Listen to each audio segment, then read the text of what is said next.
Padre, te damos gracias por tu palabra, que es viva y eficaz y más cortante que toda espada de dos filos, que este día, oh Señor, ha de servir el propósito para el cual has enviado, Señor. Te damos gracias, mi Dios, porque yo sé que a través de ella, tu Espíritu este día nos ha de enseñar y nos ha de recordar las cosas gloriosas y maravillosas que tienes en ella para ayudarnos a crecer en sabiduría y entendimiento de quién tú eres. Henos aquí, abre nuestro entendimiento. Ayúdanos, Padre mío, a escuchar tu voz y a silencia todo aquello que no sea tuyo y remuévelo de nuestra mente mientras estamos en tu presencia. Te lo pido en el nombre de Jesús y todos decimos amén y amén. Ahora sí pueden sentarse, hermanos. Gloria a Dios. Así es de que ya ustedes han de saber, la iglesia tiene 2 cocineros estrellas y los vamos a poner a trabajar. ¿Ok, Douglas? Ay, Dios mío. Ni yo mismo me aguanto, hermanos, ¿se imagina? Bueno, el tema de hoy es Jesús lunático, mentiroso o Señor. Es el tema de hoy, ¿no?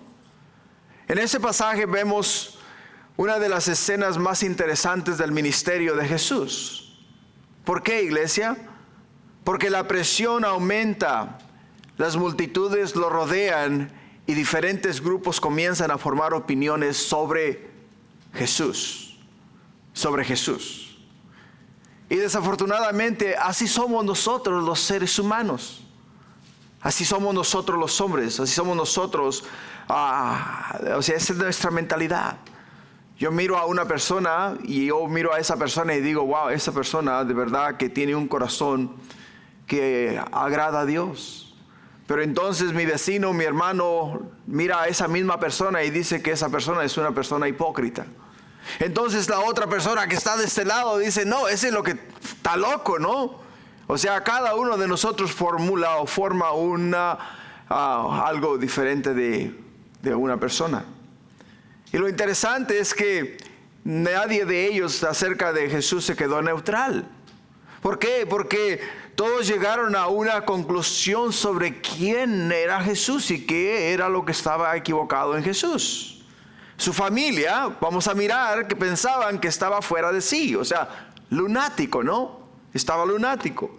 Los escribas que habían venido desde la ciudad de Jerusalén, al llegar a Galilea y observar a Jesús, ¿qué es lo que dijeron ellos? Bueno, lo que en sí es un engañador, es un mentiroso. Tiene demonio, ¿no? Tiene demonio. O sea, ese fue lo que ellos creyeron acerca de Jesús. Pero Jesús les declara a ellos que Él viene del Espíritu de Dios. Que Jesús viene del Espíritu de Dios, por lo cual Él es Señor de señores y Rey de reyes. Y eso es lo que ese día la palabra de Dios, hermanos, nos va a ayudar a entender. Nos va a ayudar a entender. ¿Por qué? Porque muchas de las veces nuestras opiniones al final del día salen sobrando. No es lo que yo digo, no es lo que tú creas, no es lo que nosotros opinemos, es lo que la palabra de Dios dice.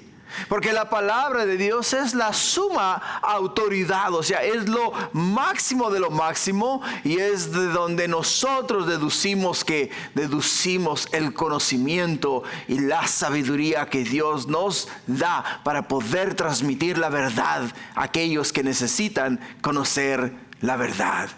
Por ello es que la palabra de Dios es la que nos ayuda a resolver este problema. Así es de que el primer punto que vamos a mirar este día, hermanos, ¿es Jesús un lunático? Y lo vamos a mirar de los versículos 20 al 21. ¿Es Jesús un lunático? Y vamos a mirarlo de los versículos 20 al 21. Y fíjate lo que nos dice la Escritura.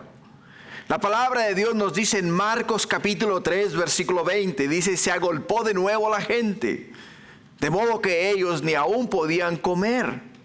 Cuando le oyeron los suyos, vinieron para prenderle, dice, porque decían, está fuera de sí. Está fuera de sí. La semana pasada miramos en el versículo 9 que Jesús, nos dice el versículo 9, y dijo a sus discípulos que le tuviesen siempre lista una barca. Dice, a causa del a causa del gentío, para que no le oprimiesen. O sea que la semana pasada deducimos que Jesús ministró aproximadamente, o estaba ministrando aproximadamente unas 10,000 personas. Era tanta la gente que Jesús estaba haciendo, tuvo que optar por subirse a una pequeña barca para ministrar a la gente desde el agua, porque no podía estar cerca de ellos. Porque todos ellos querían tocar a Jesús. Todos ellos querían ser sanados. Los espíritus inmundos, al mirar a Jesús, declaraban abiertamente que era el Hijo de Dios. Por lo tanto, Jesús, desde donde él estaba, los mandaba a callar y les ordenaba que saliesen de las personas. Por ello, en Marcos capítulo 3, versículo 13, ¿qué nos dice la Escritura? Que después de que Jesús, después de que terminó el día, después de que ministró todo el día, Jesús subió ¿a dónde? Subió al monte. Nos dice en el versículo 13, subió al monte y llamó así a los que él quiso y vinieron a él. Y estableció 12 para que estuviesen con él, para enviarlos a predicar.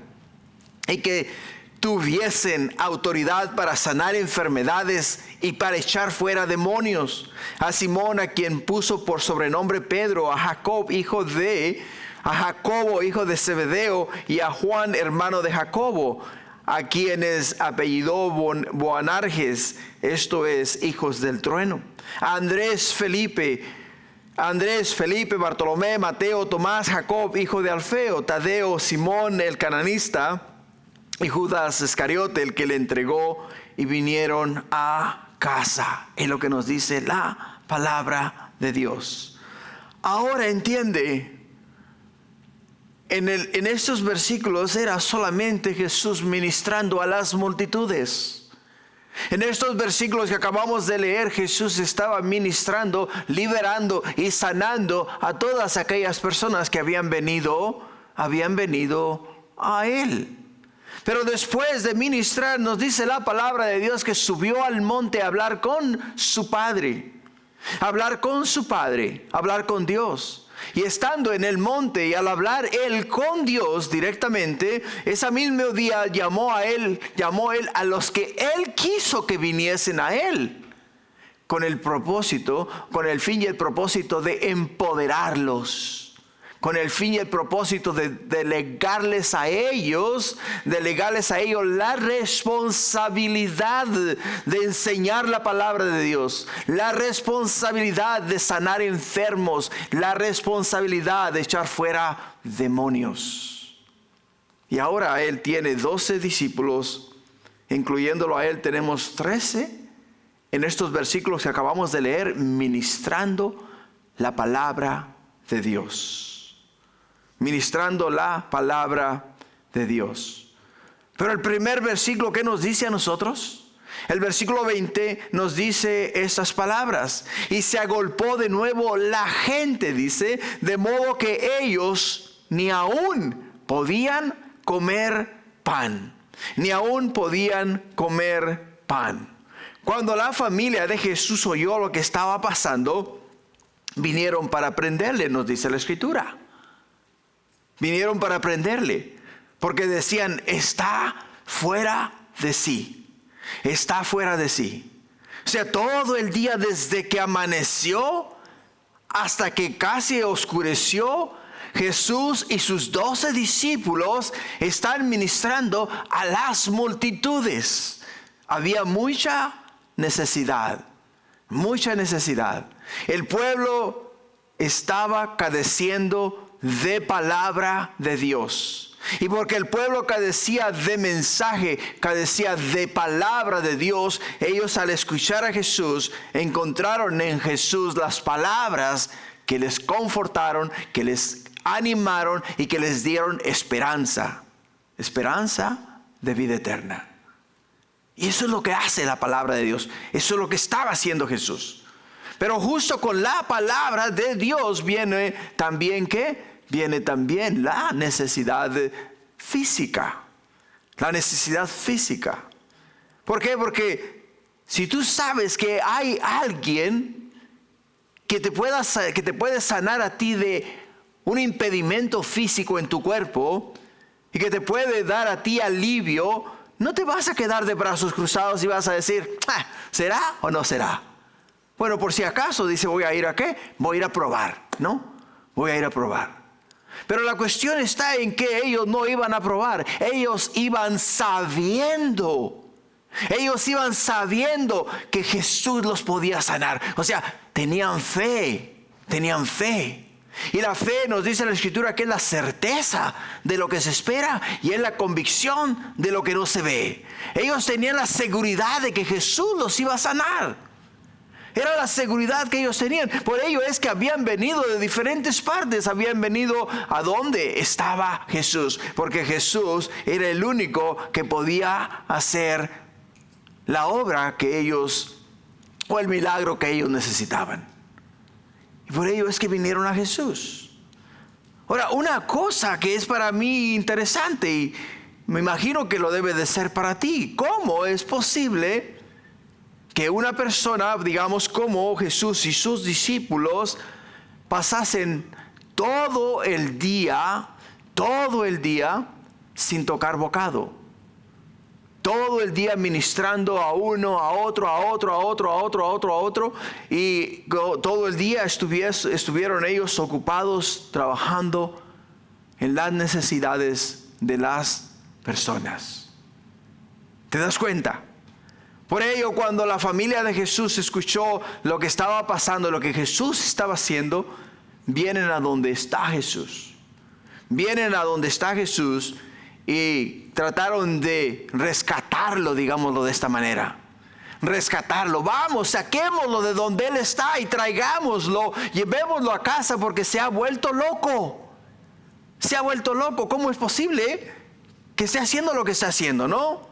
Dice, no come, no descansa. Dice, vive bajo presión constante. Entonces algo está mal con él.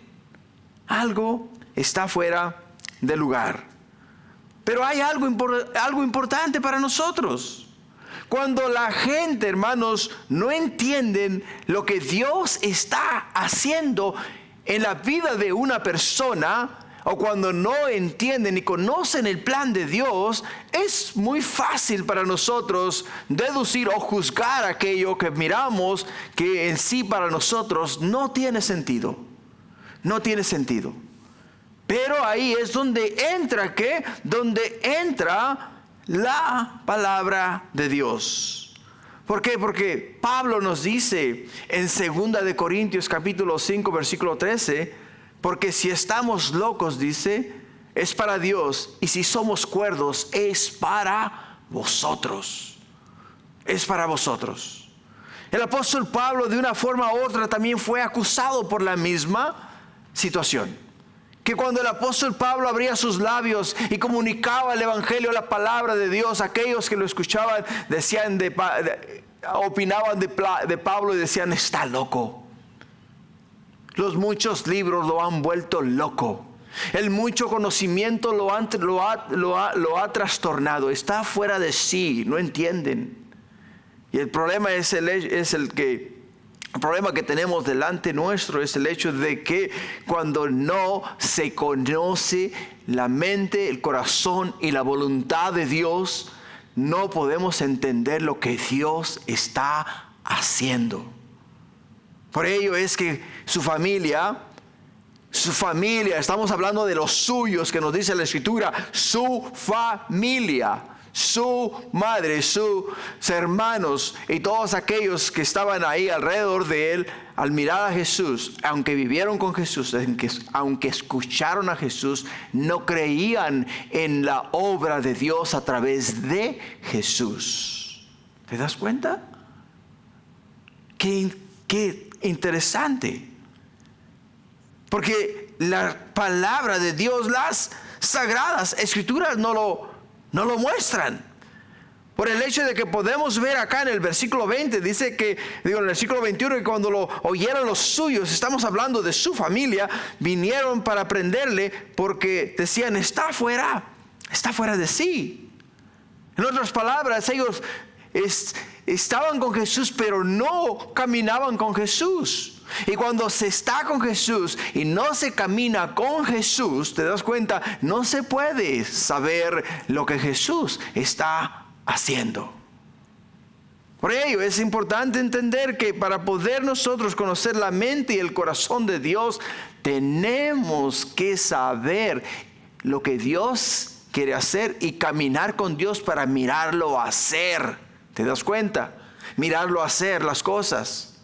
Si ellos hubiesen estado al lado de Jesús mientras Jesús está ministrando a las multitudes, mientras Jesús está ministrando a las personas, ellos hubiesen entendido el plan de Dios, hubiesen mirado a Jesús hacer la voluntad del Padre, hubiesen mirado a Jesús sanar enfermos y liberar endemoniados. Pero cuando no se está ahí para mirar lo que está pasando, es muy fácil juzgar, es muy fácil deducir. Por ello es que este punto es muy importante. ¿Por qué? Porque Jesús aquí no es, como lo dice, como lo miraron sus familiares, un lunático, ni un hombre que estaba fuera de sí. Jesús, el Hijo de Dios, está acá haciendo lo que Dios lo envió a hacer, a ministrar a las personas, aquellos que necesitaban escuchar la palabra de Dios, aquellos los cuales por su fe, date cuenta, por su fe recibieron sanidad, aquellos que por su fe fueron liberados de los espíritus inmundos, aquellos que estaban poseídos por demonios fueron liberados. ¿Por qué? Porque creyeron en el Hijo de Dios, creyeron en Jesús. Y eso es lo que hace la diferencia. No es, hermanos, el decir que creo, no, es el vivir lo que crees y ponerle pies a tu fe, ponerle pies a tu fe, caminar con Jesús. Ok, Señor, ¿a dónde vamos? ¿Qué vas a hacer? ¿Dónde te vas a glorificar? ¿De qué manera te vas a manifestar? ¿A quién vas a sanar? ¿De qué manera vas a liberar? ¿A qué leproso vas a limpiar? ¿Te das cuenta? Pero para poder ver eso tenemos que caminar con Jesús. Lo que quiere decir es que tenemos que vivir para Jesús, para que poderlo ver, para poderlo mirar, hacer todos estos milagros, maravillas y prodigios. En el segundo punto que vamos a mirar esta tarde, de los versículos 22 al 30, nos dice: ¿es Jesús un mentiroso o engañador? ¿Es Jesús un mentiroso o engañador? Ahora, ¿por qué el punto y por qué deducimos eso de estos versículos? Por el hecho de que vamos a mirar no solamente que aquellas personas que están a la distancia observando a Jesús, que le están mirando hacer milagros, que le están mirando sanar enfermos, que le están mirando liberar endemoniados, van ellos a deducir que lo que Jesús está haciendo no se puede hacer sino porque eres parte del reino del diablo, del reino de Satanás. Y es lo que nos dice el versículo 22.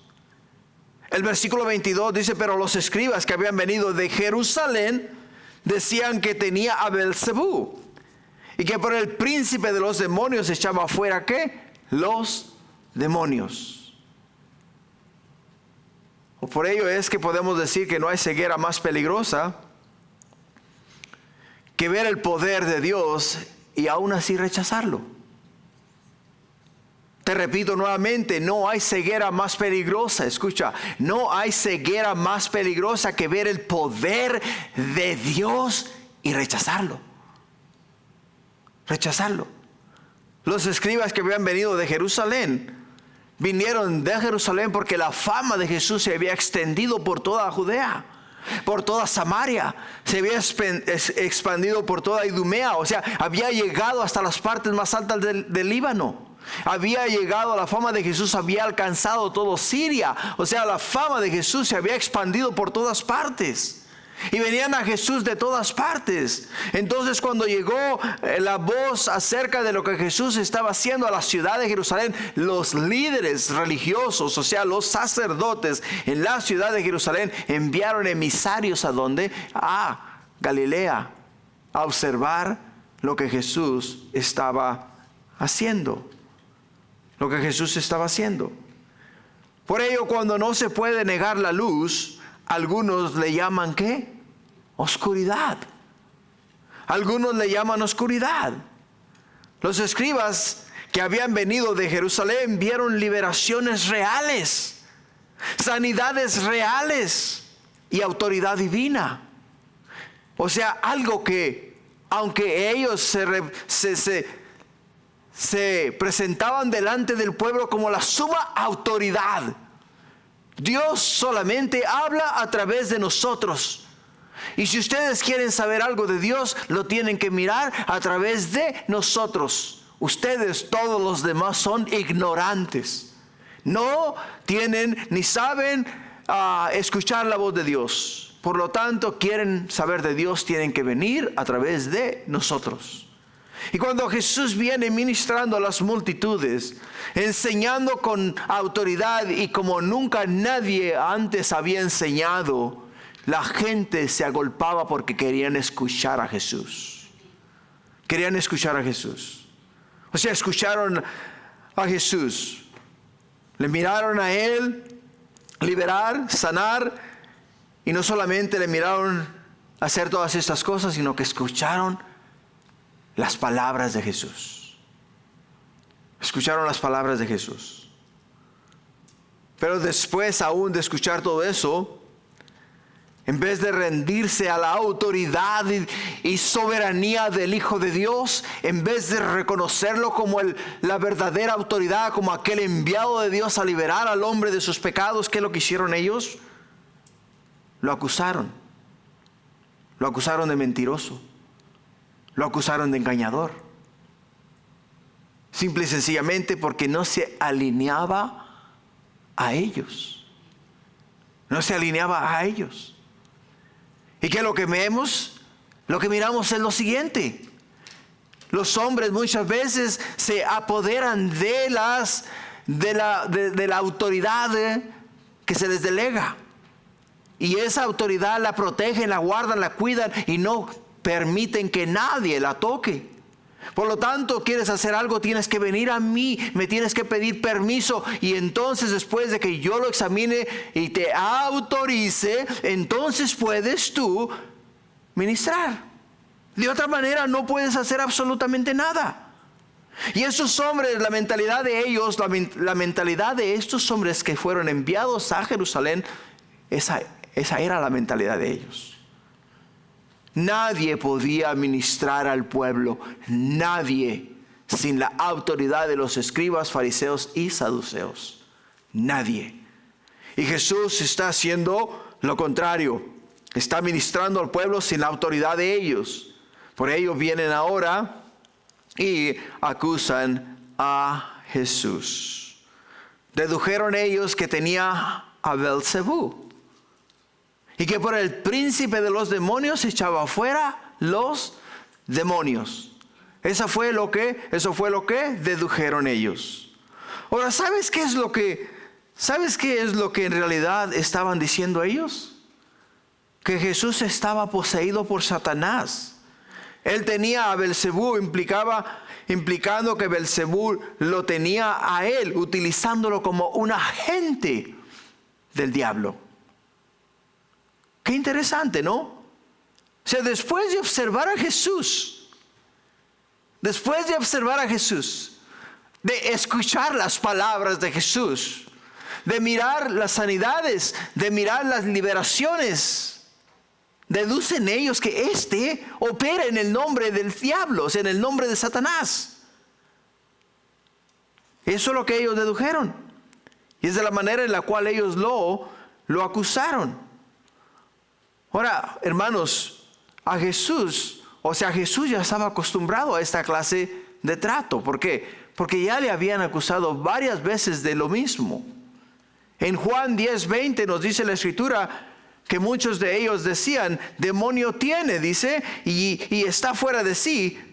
¿Por qué le oís? O sea, ¿te das cuenta? O sea, esto, acá en Juan capítulo 10, versículo 20, los mismos escribas le dicen a la gente, aquellos que estaban escuchando a Jesús, les dice a ellos, ustedes no se dan cuenta que lo que tiene es un demonio adentro. Y ustedes aquí todos con la baba caída, escuchando lo que él le está diciendo, ¿no? O sea, así mismo es como ellos estaban, ¿qué? Refiriendo hacia Jesús. Ahora en Juan capítulo 8, versículo 48 nos dice, respondieron entonces los judíos y le dijeron, ¿no decimos bien nosotros que tú eres samaritano y que tienes demonio? O sea, Jesús ya de una manera u otra había vivido esas clases de acusaciones.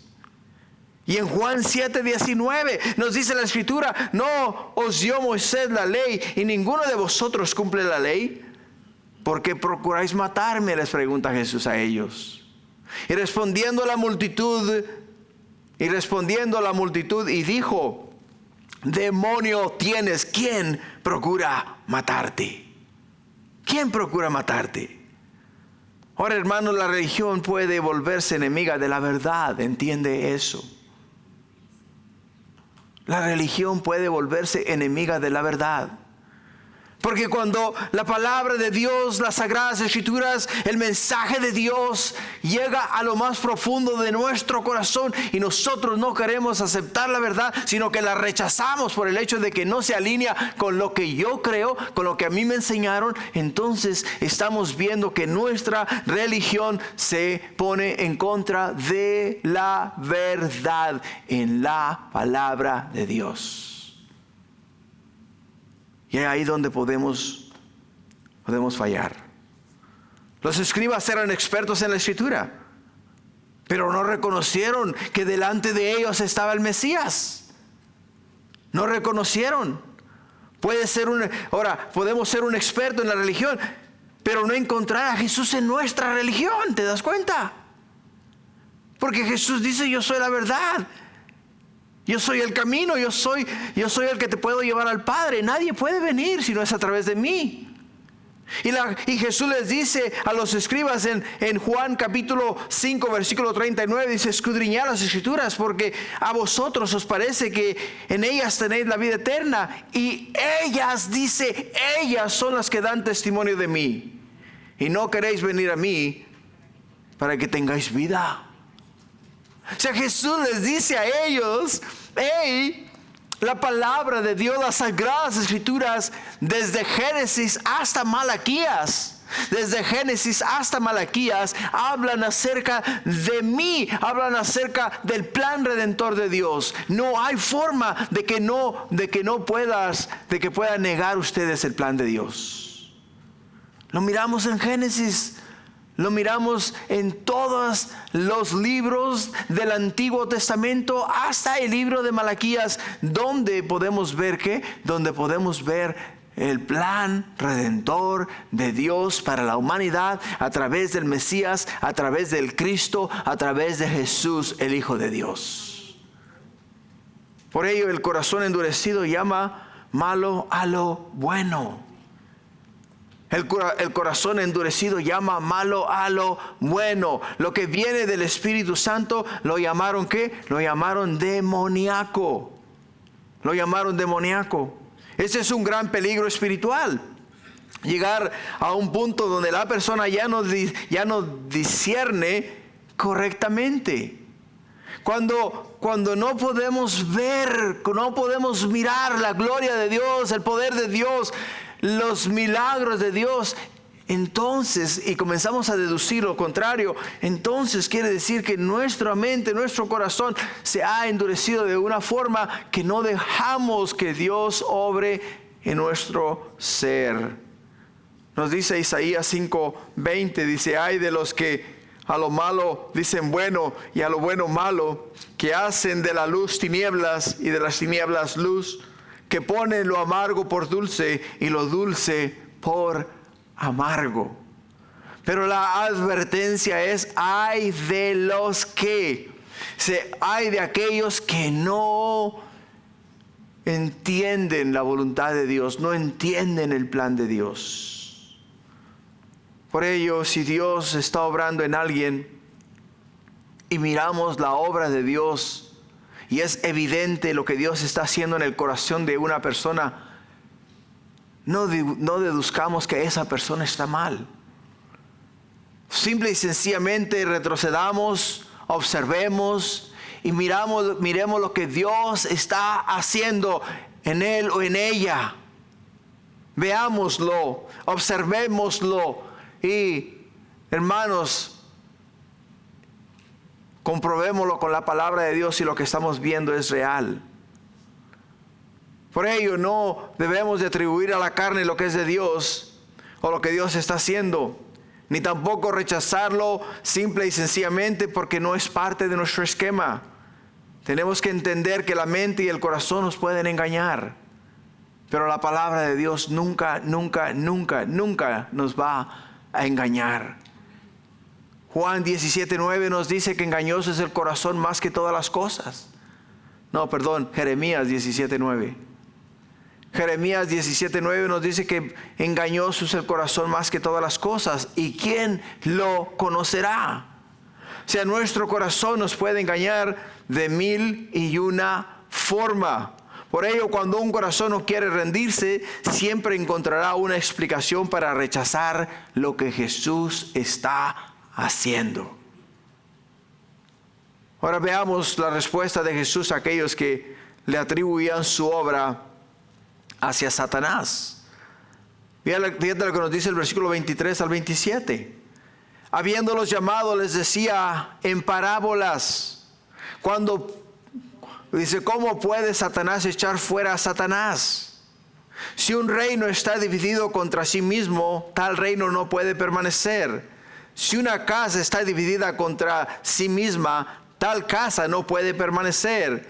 Y si Satanás se levanta contra sí mismo y se divide, no puede permanecer, sino que ha llegado su fin.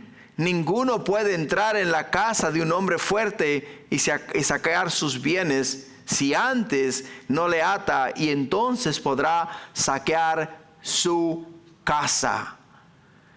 En palabras más simples, les está diciendo a ellos: hagan uso del sentido común. Hagan uso del sentido común. ¿Cómo ustedes creen que Satanás va a operar en su mismo reino? O sea, no tiene sentido.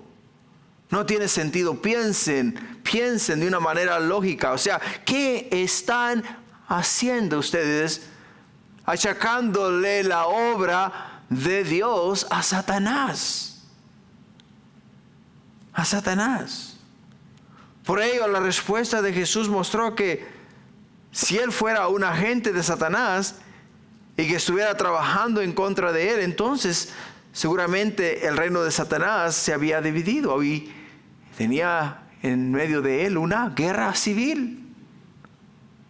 Y ellos iban a destruir entre ellos mismos.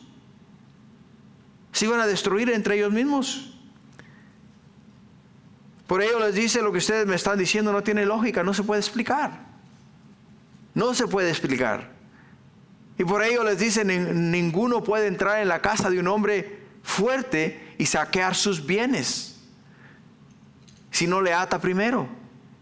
Ninguno puede entrar en la casa de un hombre fuerte.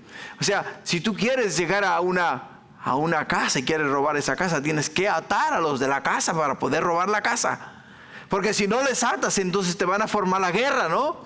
Y no vas a poder lograr el propósito para el cual estás ahí. Y Jesús les dice a ellos, o sea, fíjate qué forma de explicar Jesús estas palabras. Jesús contestó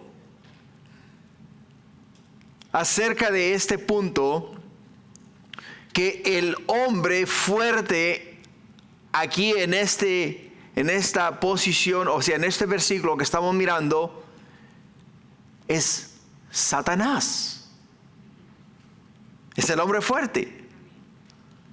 Y para poder Jesús echar fuera demonios, tuvo que atar a Satanás. Tuvo que atar a Satanás. ¿Te das cuenta? Jesús les dice, no puede un hombre fuerte, no puede alguien entrar a la casa sin antes atar al de la casa, o sea, al dueño de la casa.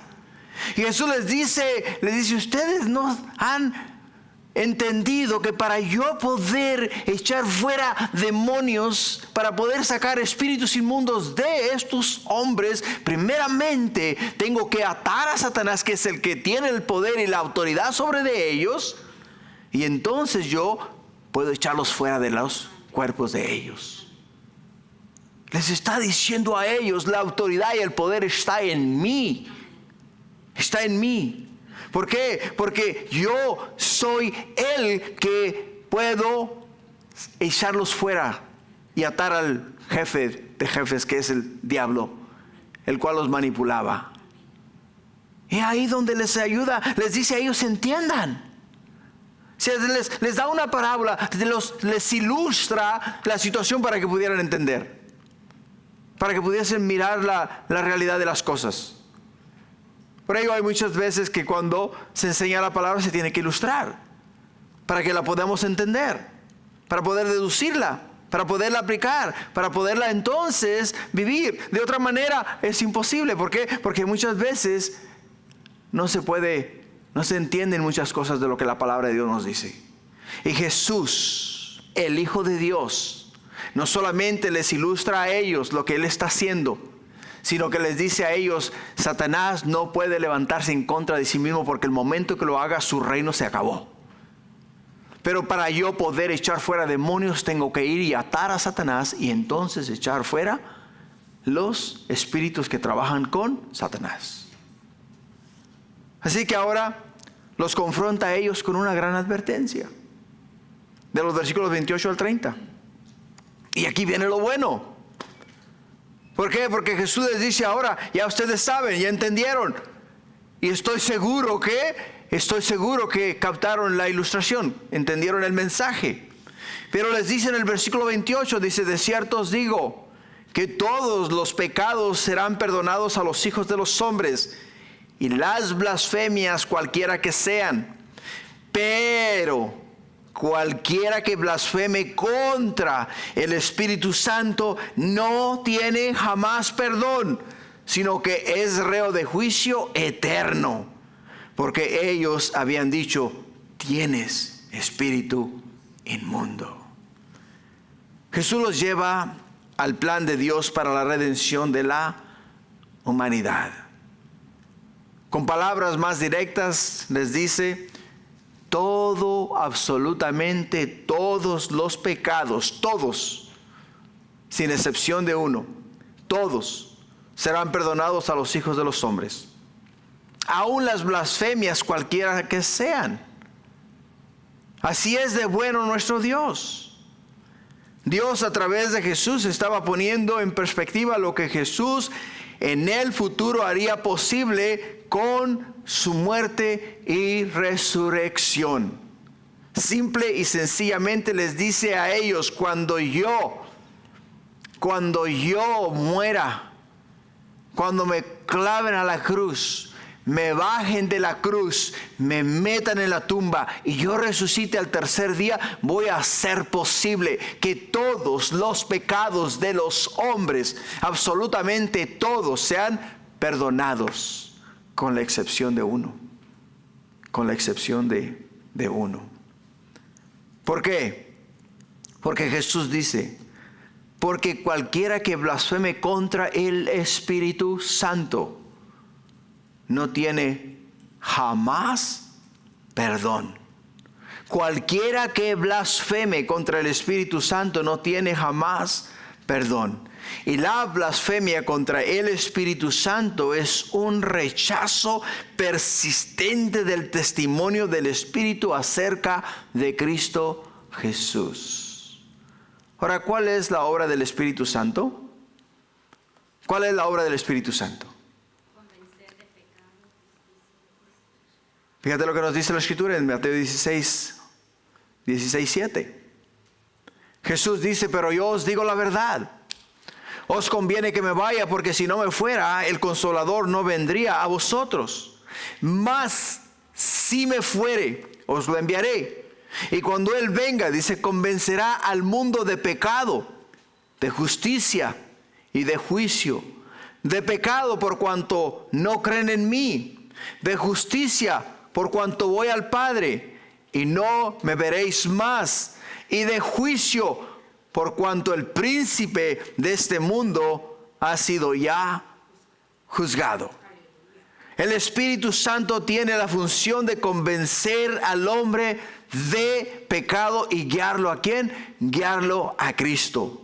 Por lo tanto, cuando una persona endurece su corazón, escucha, cuando una persona endurece su corazón, no solamente está rechazando repetidamente la obra del Espíritu Santo, sino que llega a una condición en la que ya no responde a la convicción o a la voz del Espíritu Santo. Ya no responde.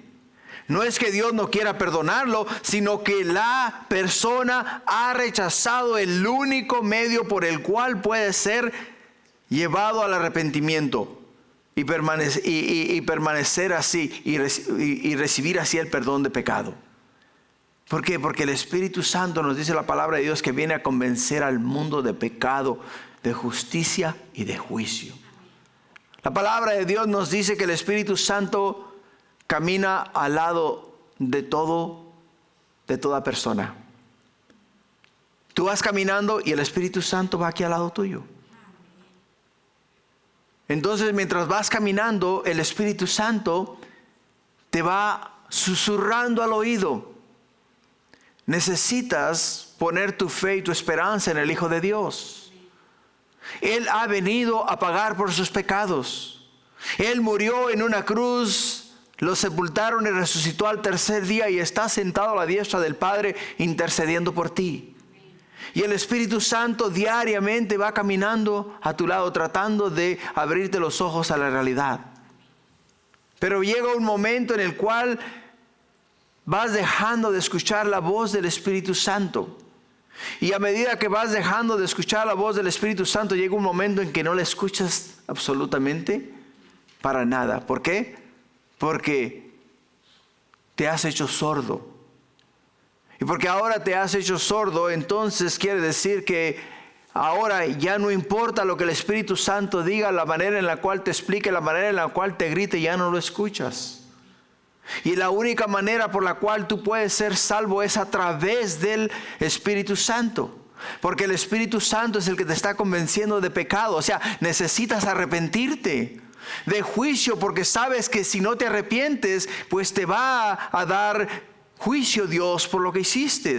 Y justicia, vas a tener que pagar por lo que hiciste. Se vas a tener que pagar. Entonces, cuando escuchas la voz del Espíritu Santo y dices, es verdad, soy pecador. Es verdad, necesito un Salvador. Entonces dice, Señor Jesús, reconozco que tú eres Señor. Te invito a entrar en mi corazón, te acepto como mi Señor y Salvador. Ahora el Espíritu Santo pasa de caminar contigo a vivir en ti. Y vienes a ser casa y morada del Espíritu Santo. Ahora, como el Espíritu Santo vive en ti, ahora cada vez que haces o dices algo que no es de Dios, tu conciencia misma te redarguye. Y te dices, no estoy haciendo lo correcto, estoy mal, estoy fuera de sí. Y ahí es donde miramos que Él ha hecho su obra en ti, en tu vida, en tu ser, en tu corazón. Y ahora perteneces a Dios. Pero mientras rechaces la voz del Espíritu Santo, o sea, blasfemes en contra del Espíritu Santo, que quiere decir que lo ignores totalmente, entonces no puedes ser perdonado. Porque ¿cómo vas a ser perdonado si no te has arrepentido? Y para arrepentirse hay que reconocer que somos pecadores. Y si no reconoces que eres pecador, entonces vas a morir en tu pecado, como Jesús nos dice en su palabra. Por ello, rechazar la obra del Espíritu Santo y llamarla diabólica, hermanos, es endurecer el corazón al punto más peligroso que el hombre lo pueda endurecer. Y cuando alguien está rechazando la obra del Espíritu Santo, no es por falta de evidencia, es rechazo deliberado. Porque Dios mismo se hace visible a nosotros. Se hace visible a nosotros. La creación habla de su gloria. Los cielos hablan de su esplendor. Todo lo que miramos en esta tierra nos apunta hacia Él, hacia un Dios vivo, hacia un Dios poderoso, y el cual nos ama y nos amó de tal manera que envió a su Hijo al mundo para venir y pagar por los pecados de la humanidad. Lo que nos lleva al tercer punto. El tercer punto: Jesús no es lunático ni mentiroso, pero Señor. En los versículos 31 al 35. En el versículo 31 vienen después sus hermanos y su madre, y quedándose afuera enviaron a llamarle. Y la gente que estaba sentada alrededor de él dijo: tu madre y tus hermanos están fuera y te buscan. Él respondió diciendo: ¿quién es mi madre y mis hermanos? Y mirando a todos los que estaban sentados alrededor de él, dijo: he aquí mi madre y mis hermanos, porque todo aquel que hace la voluntad de Dios, ese es mi hermano y mi hermana y mi madre. Wow. Aquí Jesús hace algo impactante. Su familia lo busca, pero él responde: ¿quién es mi madre y mis hermanos? ¿Qué pregunta más profunda? ¿Qué pregunta más profunda? Y esto, hermanos, nos trae mucha claridad. Nos ayuda a entender la mente y el corazón de Dios. La mente y el corazón de Dios, por el hecho de que podemos ver aquí en las Sagradas Escrituras el plan divino de Dios. Porque Jesús mismo lo declara. Y lo dice de esta manera: el que hace la voluntad de Dios, dice, ese es mi hermano y mi hermana y mi madre. Y mi madre. Ahora pregúntate, ¿qué está diciendo Jesús? ¿Qué está diciendo Jesús? Lo que Jesús está diciendo, está afirmando, es una autoridad absoluta. Una autoridad absoluta. Define la verdadera familia espiritual, coloca la obediencia como evidencia de relación y se posesiona como el centro de esa relación. De esa relación. Quiere decir que Jesús no está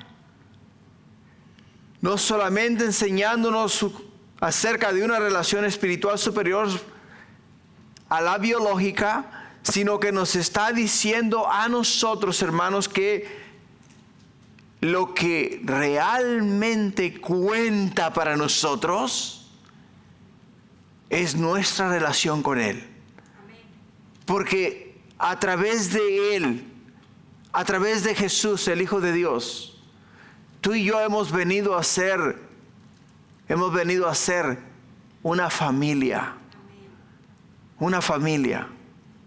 Y en esa familia encontramos a un padre, encontramos a una madre, encontramos a un hermano, encontramos a una hermana.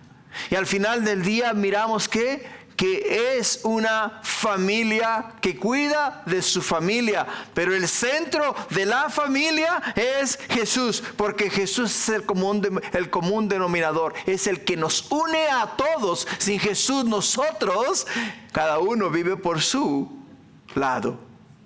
Él es el centro de todas las cosas. Jesús es el centro de todas las cosas. Ahora, hermanos, también subraya que cualquiera puede entrar en esta familia de Dios. ¿Mediante qué? Mediante la obediencia. ¿Cómo? Haciendo la voluntad del Padre. la cual, hermanos, establece una relación más profunda que la familia natural, o sea que nuestras familias biológicas, mucho más profunda. ¿Por qué? Porque Jesús ha hecho un cambio y una transformación en nuestras vidas, que ya no miramos a través del lente humano, ¿te das cuenta? Ahora miramos a través de los ojos de Jesús. Ahora miramos a través de la voluntad de Dios, a través del amor de Dios. Ahora somos parte de una familia, hermanos, que guarda y cuida de aquellos que están caminando y necesitan de nosotros. Por ello, ¿cómo se entra a esta familia? ¿Y cómo se es parte de esta familia? Bueno, Juan capítulo 1, versículo 11 nos dice que a los suyos vino y los suyos no le recibieron, mas dice que todos los que le recibieron y a los que creen en su nombre les dio potestad de ser hechos hijos de Dios. Así que para poder ser parte de esta familia, tenemos que recibir a Jesús. Y una vez recibiendo a Jesús, venimos a ser hechos hijos de Dios. Quiere decir que venimos a ser ¿qué? Hermanos en el Señor.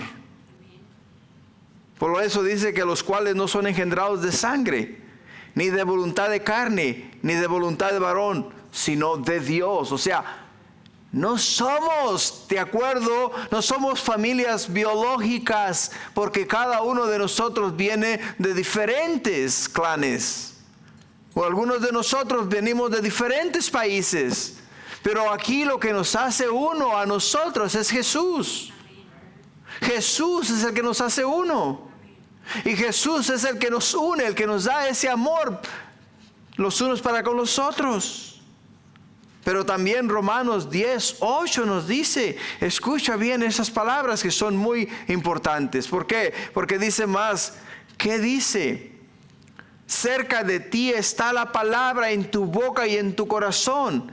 Esta es la palabra de fe que predicamos. Que si confesares con tu boca que Jesús es el Señor y creyeres en tu corazón que Dios le levantó de los muertos, serás salvo. Porque con el corazón se cree para justicia, pero con la boca se confiesa para salvación.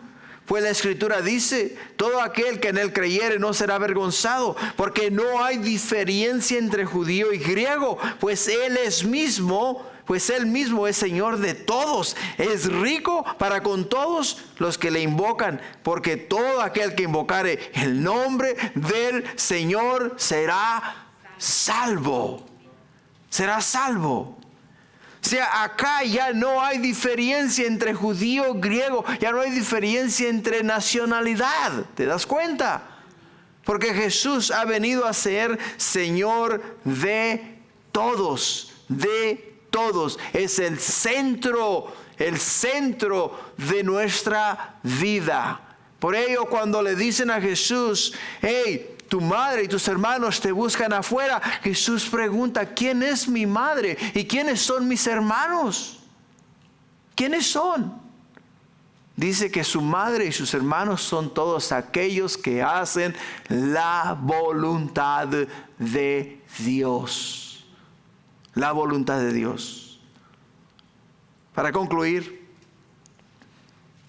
este pasaje nos deja con 3 respuestas hacia Jesús. Nos deja con 3 respuestas hacia Jesús. La multitud, su familia y los fariseos. Su familia creían que Jesús estaba fuera de sí, lunático. Los fariseos creían que tenía un espíritu, o sea que tenía un demonio. Por lo tanto, ¿era qué? Era un engañador. Y por ello le dedujeron un nombre y le pusieron que era mentiroso. Pero lo más lindo de todo es lo que Jesús nos revela a nosotros. Que para que Él pueda ser Señor de tu vida y de mi vida, yo tengo que hacer la voluntad de mi Padre que está en los cielos. De otra manera, Jesús no puede obrar en tu corazón. El Espíritu Santo que convence al mundo de pecado, de justicia y de juicio, es el que tiene que venir a morar en tu corazón para que tú puedas entonces escuchar la voz de Dios y deducir el plan de Dios para tu vida. Por ello, la pregunta no es solo teológica, es personal. ¿Quién es Jesús para ti? ¿Quién es Jesús para ti? Porque tu respuesta no solo define tu opinión, sino que define tu relación con Él. ¿Te das cuenta? ¿Quién es Jesús? O sea, los fariseos tenían una opinión de Él, decían que tenía demonio. Su familia decía que estaba fuera de sí. Mas Él afirmó que Él era ¿qué? Que Él era Señor. Ahora, ¿cuál es la deducción tuya? ¿Qué es lo que tú miraste en Jesús?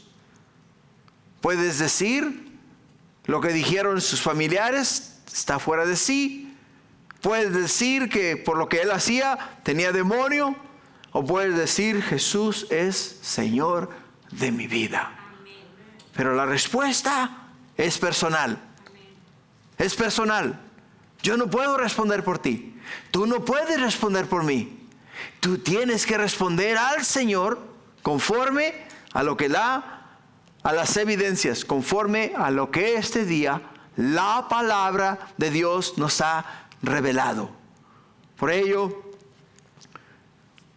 es que nosotros ese día, para poder llegar a la verdad, tenemos que primeramente someternos a la voluntad de Dios. Y entonces, hermanos, conoceremos que Jesús es Señor. Amén. Gloria a Dios. Ponte de pie, vamos a orar. Ponte de pie, vamos a orar. Padre, te agradezco mucho, mi Dios, lo que has hecho. Tu palabra es viva y eficaz y más cortante que toda espada de dos filos. Y penetra hasta lo más profundo de nuestro corazón. Y este día, Señor, hemos sido confrontados con el hecho de que, ¿qué opinión, mi Dios, nos hemos formado de tu Hijo? ¿Cuál es nuestra opinión acerca de Él? ¿Está fuera de sí? ¿Tiene demonio o es Señor de nuestra vida?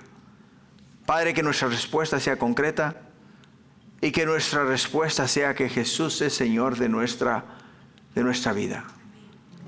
Pero si estás acá este día y aún no lo sabes, aún lo estás pensando, pues la palabra de Dios nos dice que si pusieses tu fe y esperanza en Él y creyeres en tu corazón que Jesús fue levantado de entre los muertos, dice que serás salvo.